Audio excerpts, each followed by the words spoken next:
ఏ వస్తువైనా లేదా వ్యక్తి అయినా తాను ఒంటరిగా ఉంటే అంత ప్రాముఖ్యత ఉండదు. ఉదాహరణ చెప్పాలంటే వర్షపు చినుకుని తీసుకోండి.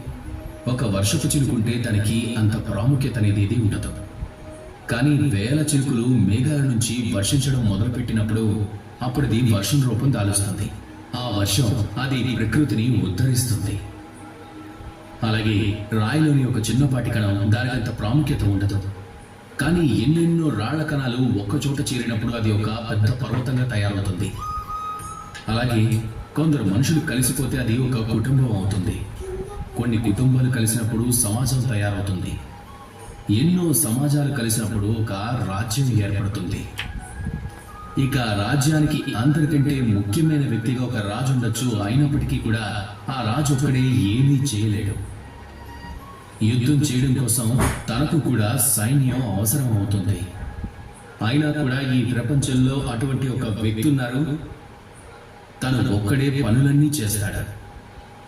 ఇక ఆ వ్యక్తి ఎవరంటే అమ్మ.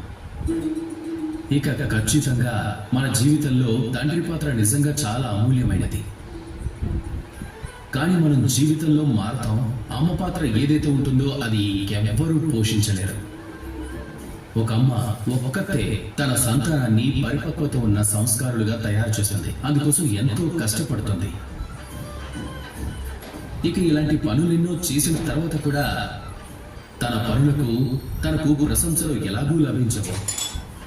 కానీ తన సంతానం అనుచిత మార్గంలో వెళ్ళినప్పుడు, చెడు పనులు చేసినప్పుడు అదే అమ్మ అపవాదాలకు పాత్రలు కావాల్సి వస్తుంది.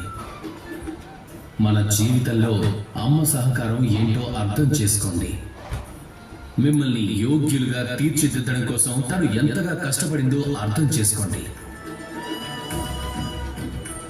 ఈ రోజు నుంచి, ఇప్పటి నుంచే, ఈ క్షణం నుంచే అమ్మను గౌరవించడం నేర్చుకోండి.